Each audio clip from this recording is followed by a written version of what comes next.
Good afternoon. Let's get started with the next part of our session. This is the third Juan Carlos Cachanosky Memorial Lecture. A brief word on Juan Carlos. Juan Carlos was a great Austrian economist and certainly one of the very greatest in the Spanish-speaking world. His important PhD dissertation dealt with the use and abuse of mathematics and economics. He gave a keynote talk at our conference in 2010, and from then up until his passing at the end of 2015, he collaborated closely with us and was instrumental in the growth of our Austrian conference. And it is my pleasure to present to you Agnieszka Płonka from Poland, who will be giving the keynote address in honor of Juan Carlos Cachanosky. Agnieszka has an MSc in geophysics. She devotes herself to philosophy and economic education, attended the Mises University in 2017. She was then ranked in the top 10 for the 2017 Vernon Smith Prize for her essay on propaganda in the framework of the natural law. And in 2020, she was one of the summer research fellows in the Mises Institute in Auburn, Alabama. She's researching psychological manipulations in political philosophies that are based on axiomatically wrong assumptions about a human person.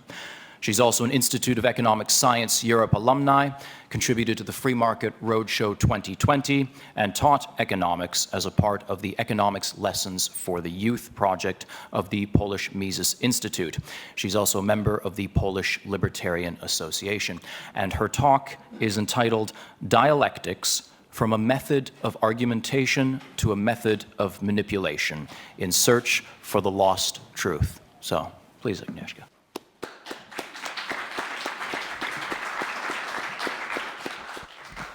Thank you so much for the kind introduction. Can anyone hear me? Like everyone hear me? Okay, that's great.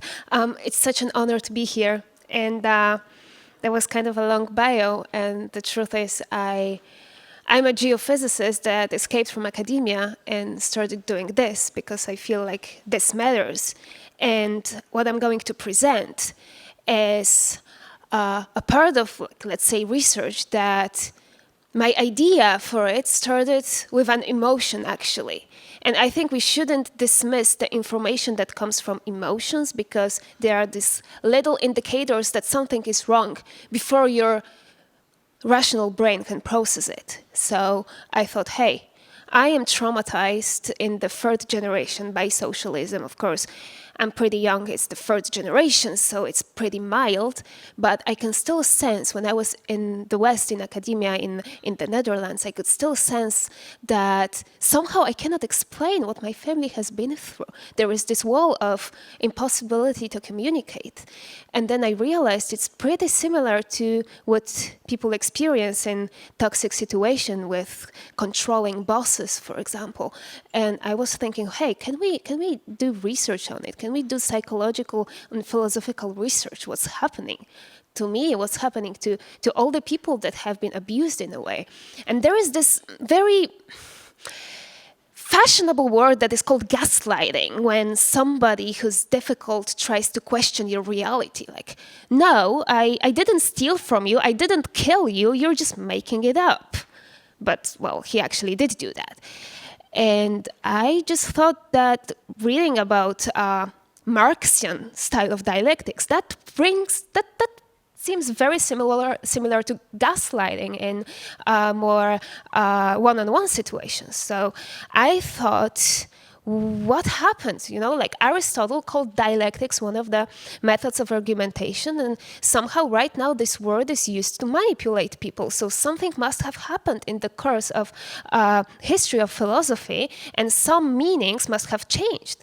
So I decided to look into it, and that's how this talk started. That's how the idea started. So before I talk about how meanings of the word truth that we perceive. Of course, the truth is the truth. It doesn't change.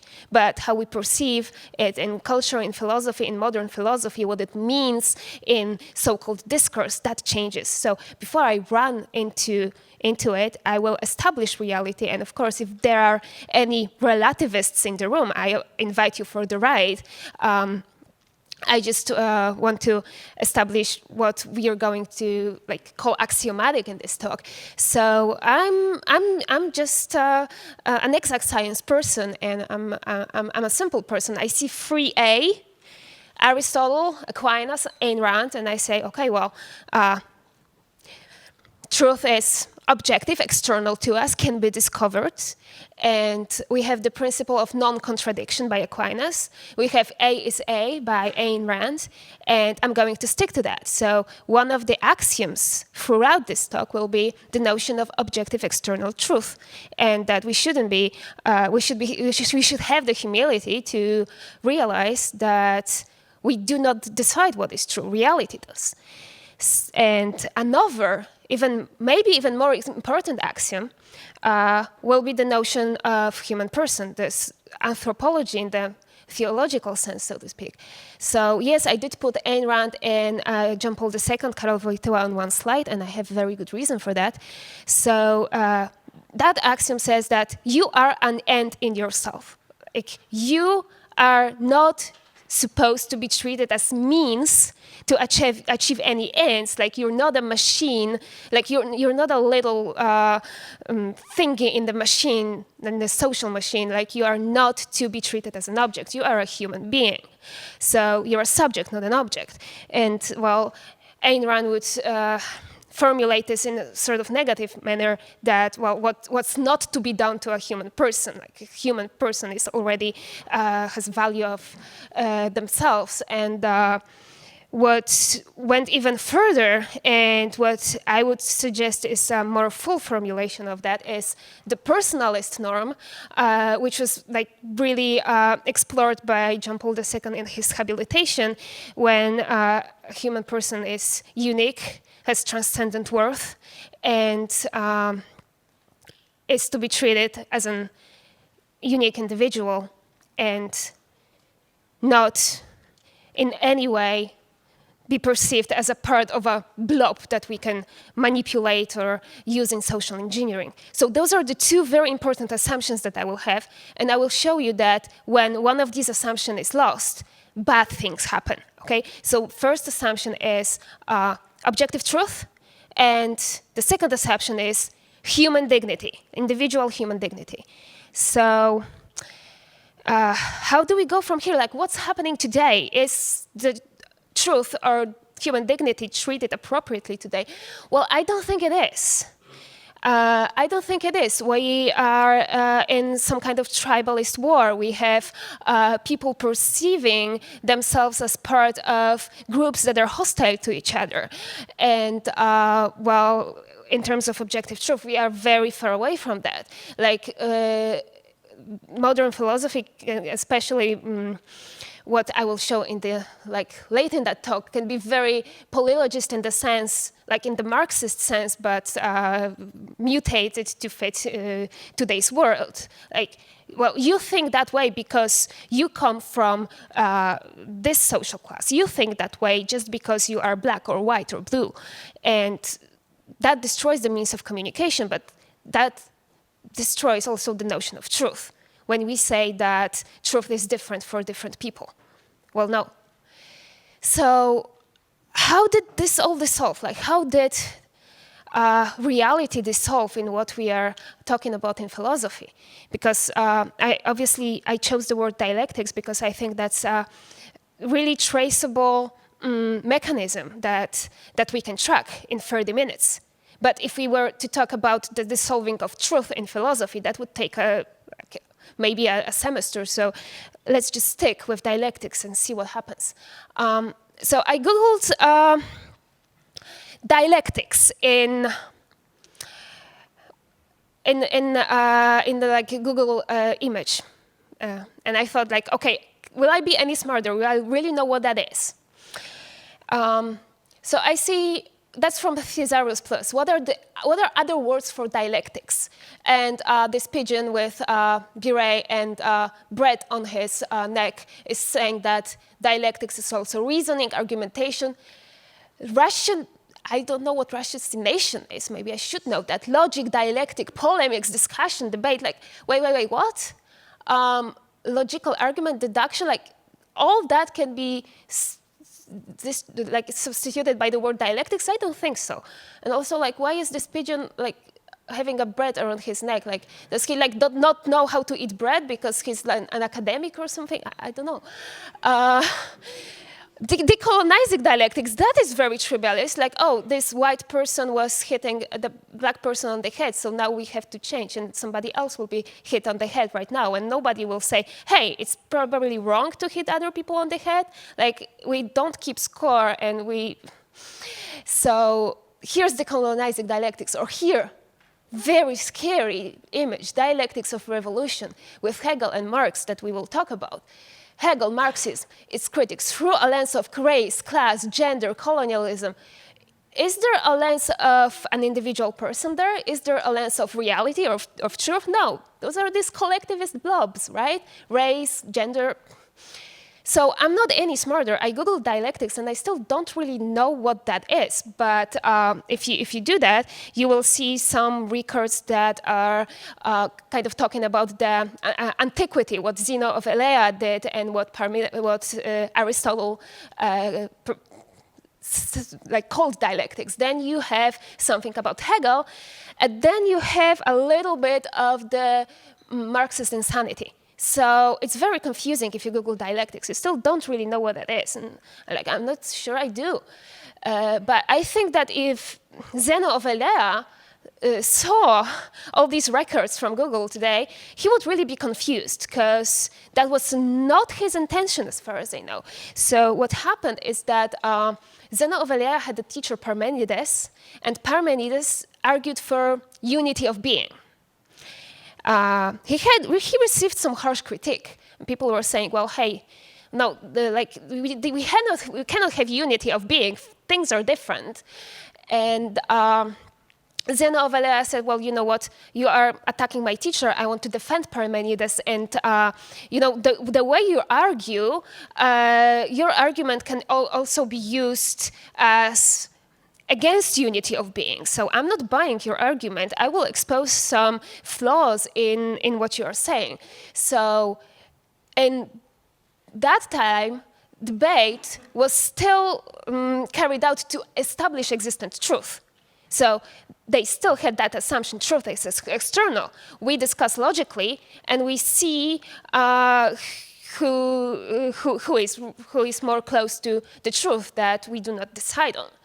And Aristotle actually called what Zeno of Elea did dialectics. And he said, well, those are two different methods of argumentation. And only those two methods can arrive at different conclusions from the same premises. But the reason we use dialectics in that sense is to expose some faulty argumentation of your critics.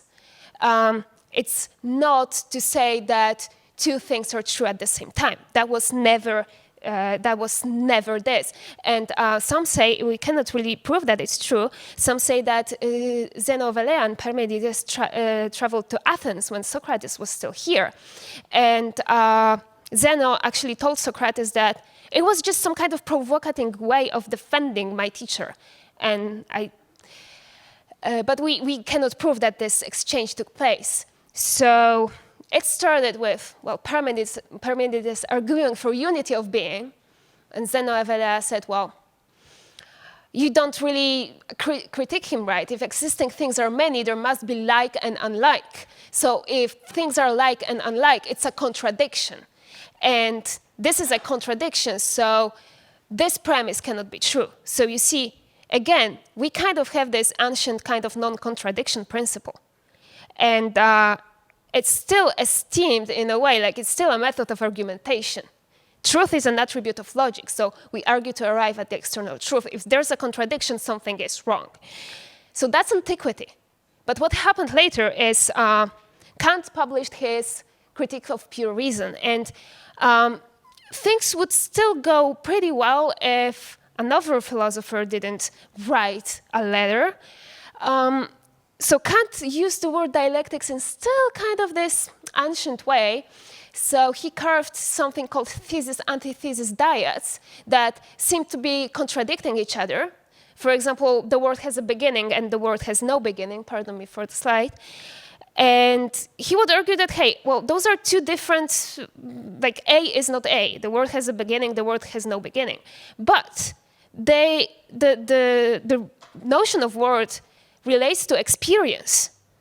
So, and that proposition does not relate to experience. So those are illusions, like both of them are false. So in his argumentation, there are some dialectical illusions that we may think are contradictions, but the real reason they're contradictions is that we mix up reason and experience, and reason has its limits. So that was the idea of Kant.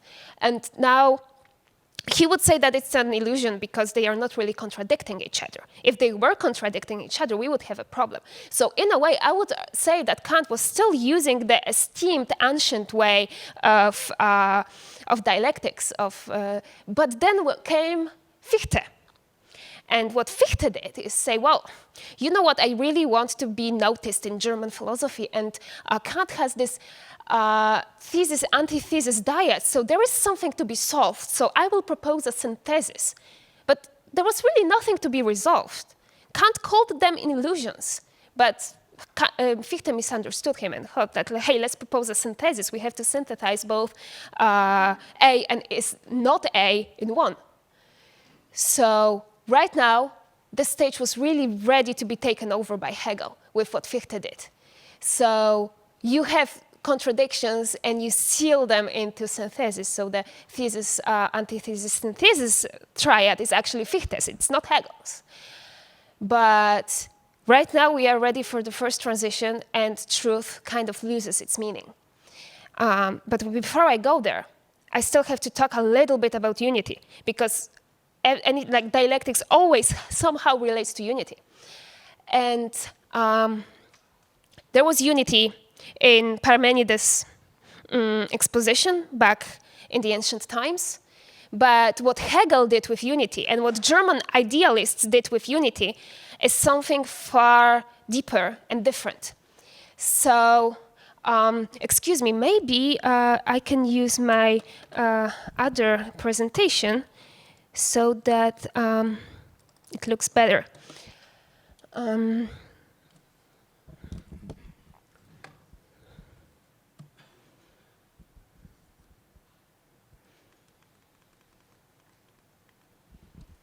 I'm sorry about this.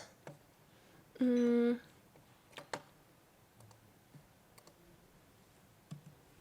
that okay?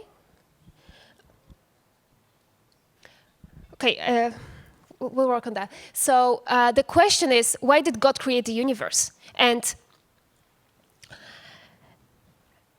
there was a Christian heresy, an ancient Christian heresy saying that, God is not perfect, and he created the universe because he was feeling uneasy. And then there is this creation of God that wants to reunite with God, but has to go through this process of perfecting itself to reunite with God. So that's like the theology of process. And that was a non-heretical Christian would tell you that, God created the universe because he loves people, he loves being in relations, and out of love and joy, he is perfect. And the only way you can be estranged from God is by your moral choices, because you have free will. But all those early Christian sects, those German romanticists like Böhme, they would say, no, God was not perfect.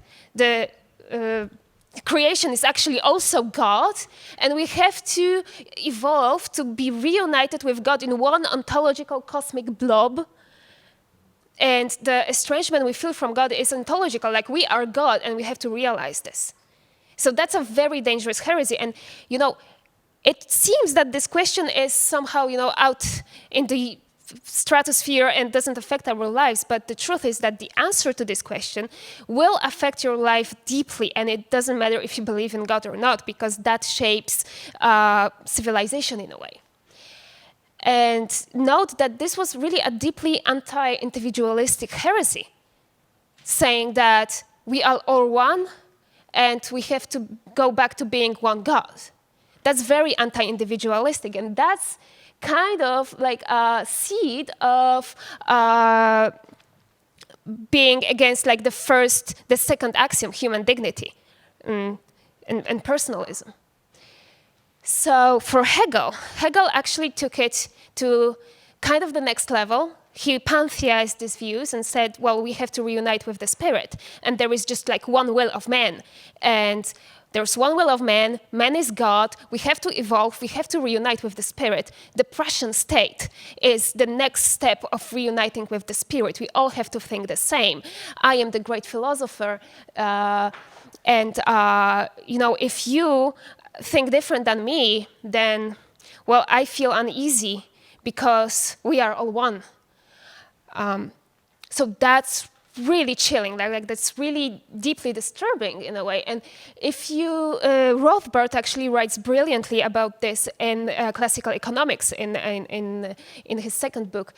And for Professor Tucker said that Hegel's conception of freedom is totalitarian in a literal sense of the word, right? So you are free when you are one step closer to reuniting with the spirit. So you have to be one with the state, and the Prussian state is like on the way of reuniting back with the spirit, like the pantheized version of God. So then you are free. So you have to be one with the Prussian state to be free.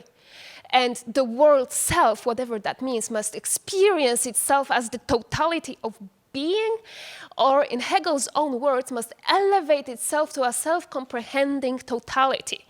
So I am a self-comprehending totality, you all must be me, and I must be God. Anything short of this spells alienation and the sorrow of finitude. And like when I read that, I thought, some deeply disturbed people that have narcissistic or sociopathic tendencies, they actually really want others to think like them. And if you are not like them, they perceive it as criticism because they don't like the idea that they are not infinite. So that was deeply disturbing. And Popper actually called Hegel the missing link between Plato and the modern forms of totalitarianism. So right now, not only truth kind of changes its meaning, which I will talk about, but also unity is not some kind of logical play of ancient philosophers. It's actually like deeply disturbing theological concept that we have to be one with everything and there is just one mind. And Hegel was working with this notion of unity in his head and kind of using the dialectics that Fichte gave him. So what was the change in truth and dialectic? So if anything can be conceived, it has to be one with the totality of being. So Hegel would say that facts are a negation of truth. I'm not sure if I understand German idealism, but I think it's like a bubbling soup of facts, and truth is somewhere out there, an essence that is that we cannot achieve, like we cannot access unless we are Hegel, and then. In German, idealism, truth is an attribute of reality, like representing the realization of a given essence. So it's not an attribute of logic anymore. It's some kind of weird cosmic thing out there. Every conflict is between two rights. See, everybody is right. So how do we even go from there? So we don't have any objective truth anymore. We don't really have human dignity because of that weird concept of unity. So what's going to happen next? Something very, very disturbing. Feuerbach came and mixed it with materialism. And now Mises would say in theory of history that the only salvageable thing in the Hegelian system was that it was idealistic. It wasn't linked with experience. It wasn't linked with what we have in life. But Feuerbach said, hey, let's mix Hegelian dialectics with materialism. So what's going to happen? Like, hey, and then Marx said that Feuerbach was the only one who has a serious critical attitude to the Hegelian dialectic and who has made genuine discoveries in this field. Discoveries in this field was that we can basically say anything we want and we can be right anyway. So let's do a totalitarian state, kind of. And how do you mix Hegel's statements that facts are a negation of truth with facts? Does it mean that facts are a negation of facts? And, well, you kind of kill the notion of objective truth altogether here. And you only have your new process theology. But the essential mark kind of materialism is that, I'm looking for this slide. The essential mark of materialism is the paradise, the process theology. It has to realize itself in the world that we have now. So we have to achieve paradise on earth. And the process of history right now, that is the will of the proletariat, that is the will of the party. We have to be always right, and we can argue that we are always right by the use of dialectics, because, hey, if we say that facts are a negation of facts, we can also say that, you know what, yes, I did say that 1 week before, but now it's not true because it doesn't further the will of the party, and we are achieving this big concept of paradise. So Hegel plus Marx, that equals the Tower of Babel that you can see in Kunsthistorisches Museum. There was actually a quote from Marx from a letter to Engels. It is possible that I shall make a fool of myself, but in that case, one can always get out of it with a little dialectic. I have, of course, so worded my proposition as to be right either way. So he's very open about this. So what really happened with the truth? What really happened with human dignity? I would say that there were these two transitions. Like one, there was just an individual man arguing for, looking for truth, for argumentation. But then there comes that notion of unity from the Christian heresy, and we pantheize it, and there's the spirit and the essence somewhere in the universe, but we don't know what that is. But we only know facts are a negation of logic, and truth is an essence somewhere out there. But then we mix it with materialism, and we say, you know what? The unification with the spirit has to exist in today's world. We will achieve it. And we arrived at like the will of the proletariat, which is the will of the party. That is the only true thing in the world, because we are leading you in the great process to build the Tower of Babel. So first we had truth, but then it kind of dissolved into this idealist essence. And now again, we mix it with materialism, we make the Feuerbach transition, and boom, it's the will of the party. And you cannot say that it's wrong, because we can always say that this is right. And that's basically a quote from Marx. And from the heresy that God was imperfect and creation has to reunite with God, now we have process of history, and then we have feudalism going into negation of feudalism is capitalism, negation of the negation is communism. And from argumentation to some kind of weird idealistic blob, we get a method of manipulation. So how to see here, there's this exposition, Zeno of Elea, Aristotle, but then we change the meaning of truth. Truth is idealist. Truth is somewhere we don't know where. But there is Hegel saying that being involves in contradictions. But we don't mix it with facts. And then Feuerbach comes, and we arrive at Marx and Engels. Hey, we mixed it with facts, and we arrived at something really weird. Engels, that I dressed up as a clown here, says that geology is just a series of negations of negations. Like, what's up with that? So actually, if you read the Dialectics of Nature, Engels would see Marx's dialectics everywhere. Like, for example, he picked up the behavior of the magnetic field, saying that, you know, we cut the magnet in half, and there is one negative and one positive end of the magnet, and that means that contradictions are evolving in this dialectical process. Like, hey, you know what? The electric field doesn't behave that way, but you had to pick a magnet. And, well, all science has to serve the new philosophy. So, you know what? We are very lucky that Schrödinger came after Engels, because if we had Engels, Schrödinger, and Lenin at the same time living, we would say, Lenin would in the end say that, you know what? Yeah, these people are dead, but they are also not dead. Like, I think this will happen. So, how to apply a lie to a true word? By all-encompassing propaganda. Because there is just one truth. So, like, you have to be bombarded with this propaganda. So, Sir Walter Citrine, a British sociologist, he wrote in I Search for Truth in Russia, that was in the 1930s, propaganda is everywhere. There is no escape from it and no challenge to it. There is never any other source from which the worker can learn the other side.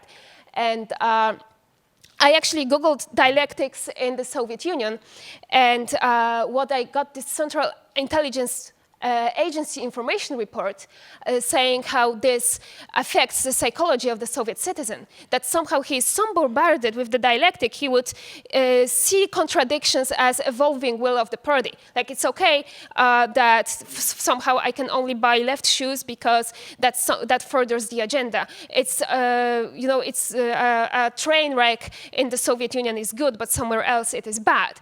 So they were very much molded into negating any kind of notion of objective truth.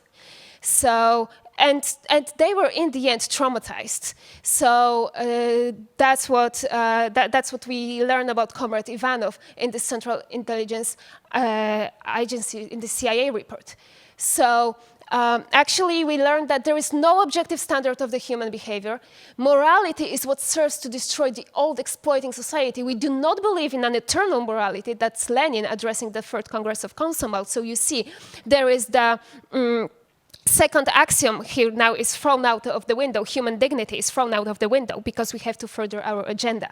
And channeling all this into self-criticism, it's like, hey, you don't agree with the party, but that's a contradiction. So it's a dialectical process, so you really agree with the party.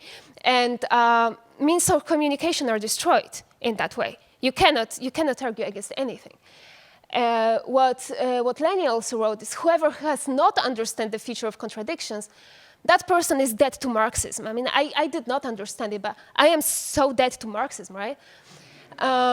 So first they came for the truth, and now all meaning is lost. And now I have a question. Imagine that somehow up in space there was a state funded by, for example, Thomas Jefferson, and they sent an intelligence agent to American campus to write an intelligence report on the psychological state of an American student today.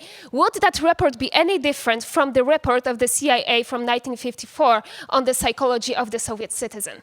And well, yes, maybe no. But I think there will be grave similarities. So, of course, right now viruses mutate, right? And this virus of attacking objective truth also mutated in a way. So now in postmodernism, everything is constructed from language. So we don't even have the notion of contradiction. But I see relativism still like very, very prominent in pop culture. I have to finish. You know all about, like, you know critical race theory, right? That's basically tribalism, people piling up against each other. And again, no notion of objective truth. Like, you are saying this because you are white or black or whatever. Deplatforming, saying that, well, you only say that because of where you are from. No means of communication. And so actually, that's a certain journalistic experiment I made. I will write about this soon, where I asked, at Utrecht University, I could tell them about the horrors of communism, and then they will say, you know what, we are not going to publish that because it's just because where you're from. That's why you are saying that. That's totally polylogistic. And then they would say that, you know, but there are Marxist professors out there that see the world through the lens of class struggle. So not through the lens of reality, through the lens of class struggle, this collectivist blob. So yes, some things in postmodernism are different, but the big thing where you basically attack the truth, that is still here. And again, if everyone's right, ultimately only the ones with the most guns are right. And we see that today. And I don't think today's world is different, that there are some subtleties. But ultimately, you must choose. But choose wisely. Is truth subjective or objective? Is value subjective or objective? You have to pick the right thing is. Because if you don't, we all remember from Indiana Jones, the Holy Grail, this is what happens to you if you don't choose wisely.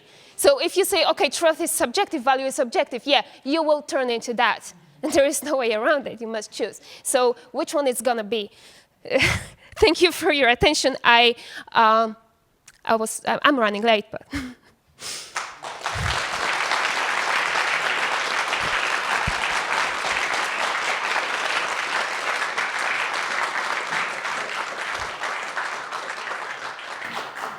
Great. Thank you very much, Agnieszka, for that enlightening tour through dialectics in history. I'll forego my natural right, as it were, to put any questions to you and turn it straight over to you, the audience. Oh, yeah, sure.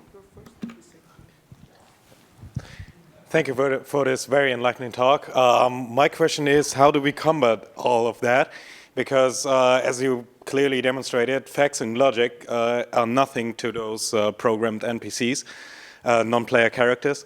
And do you really think that just like the tool set we have with only a liberal mindset, if we can ever combat that? Because I don't want Gulags 2.0. Yeah. So if I understand the question correctly, how do we even communicate with someone who doesn't think about truth or logic, like doesn't think in those terms? And right? It was more like, how do we protect our society, our values? Yes. Yes, yes, it's difficult and it's an important question. When I was at universities, people would tell me, "Oh, but everybody's right. Oh, like you are not nice. You must be lonely here because you are not nice." Just because I suggested that truth might be objective. So, but those are like this was the bubble of academia, right? And in a way, I would say somehow reality will defend itself, but at what cost? So. Like human nature is what it is. You cannot lie about it. If you are like living in a totalitarian system, people will get traumatized because their nature is different than what the philosophy says. But is it really at this cost that we want to learn it? I'm not sure. How do we defend today's society against it? Form our own institutions, like form a private university in Montenegro. Go and teach argumentation, and don't look at the system. Don't look at Ivy League. Just go out there and throw an event where we will learn how to argue. We will learn rhetoric. Go to high school and show them economic calculation on candy, like we were doing with Mises Institute Poland. Like that's what we can do. That's like the groundwork. That's what I would say. Yeah, thank you. Excellent talk. Yeah. You drew a great straight line from Hegelian dialectics to a lot of what's going wrong in universities, etc. And you mentioned Karl Popper. I was just wondering if you ever looked at Karl Popper's critique of Hegel in The Open Society or elsewhere, and what you might be able to say about that, and how perhaps by looking at this monster for what it is, if it's possible to diffuse it somehow in the minds of students directly at universities.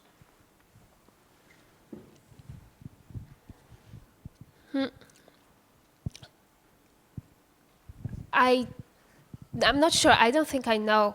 I don't think I know the answer to that. Like what we could do,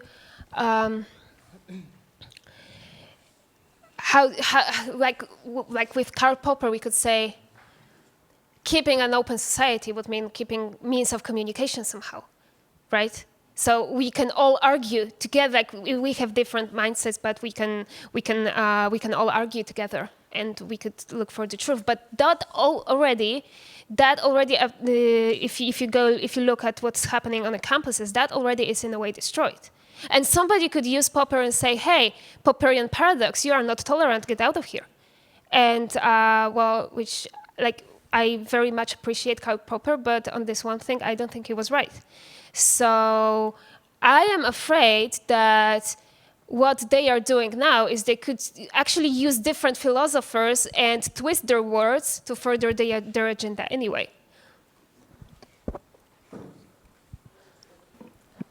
Thank you. Just a little follow-up to the Hegel question, and what I'm going to say is more about a little polemic, a really minor one, than about a question. I hope you're okay with that. So don't get me wrong here, I am not Hegelian. I just don't believe Hegel was totalitarian, and I've also deeply believe that Popper has greatly misinterpreted and misrepresented Hegel, because first of all, Hegel always had that triadic scheme of all things he wrote about, and the same went for his vision of society. So, in a nutshell, in Hegel, we have a threefold structure of society, all elements of it being equally necessary. So we have family, we have civil society, which is Hegel's peculiar term for free market, and thirdly, we have the state. And most crucially, for Hegel, both lower parties or lower elements of the structure, that is family and the free market, must be autonomous vis-à-vis the state. And now, why did Hegel speak so highly of the Prussian state? Why did he believe that it was the Prussian monarchy that was closest to the ideal?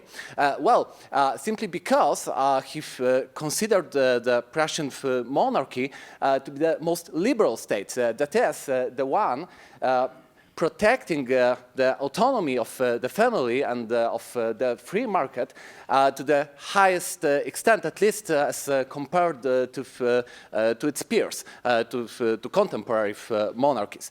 He expressed that belief, for example, in his letter to Chancellor Hardenberg, and he absolutely praised the reforms, the liberal reforms undertaken by Chancellor Hardenberg and Stein, as well as the, let's say, free speech liberalism of the Could you bring your Frederick question to a close, so, please? Okay, that's precisely the conclusion. That was exactly what I wanted to say. Hegel was not a totalitarian. Okay, there are some dangers, there are some bad seeds in his dialectics, but still his politics was by no means totalitarian. Thank you.